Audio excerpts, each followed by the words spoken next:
29 ménages à Québec sont toujours à la recherche d'un logement. Il y a un mois, le 1er juillet, ce nombre était de 56. Alors, ça diminue, mais 29 ménages toujours à la recherche d'un logement à ce temps-ci de l'année, c'est un sommet.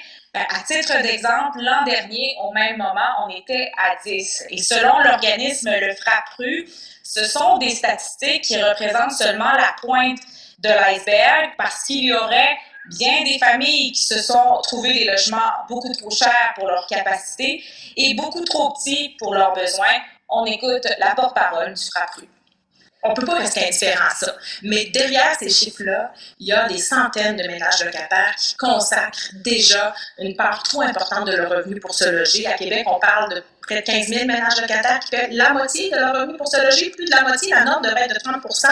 Donc, c'est des gens qui, finalement, doivent faire des choix, couper dans la nourriture, couper dans d'autres besoins essentiels. Heureusement, les ménages qui sont à la recherche d'un logement ne sont pas à la rue. Ils vivent présentement chez des proches, chez des amis. Et cette année, ce sont surtout des personnes âgées, seules, qui ont demandé de l'aide. Et c'est un phénomène qui est multifactoriel. Il manque de logements à Québec, particulièrement de logements abordables. Il y a aussi toute la question de la gentrification dans les quartiers historiquement ouvriers comme Saint-Sauveur où on se trouve, le quartier Saint-Roch ou Limoilou. Et il y a aussi le facteur post-pandémique. Je pense qu'il y a beaucoup de gens qui ont refusé de déménager dans les dernières années parce que c'était compliqué.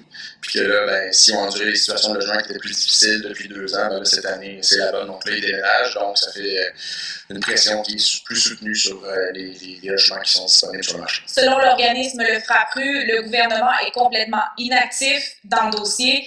Il demande 50 000 logements sociaux dans les 5 prochaines années. Ici Marie-Pierre Mercier, Radio-Canada, Québec.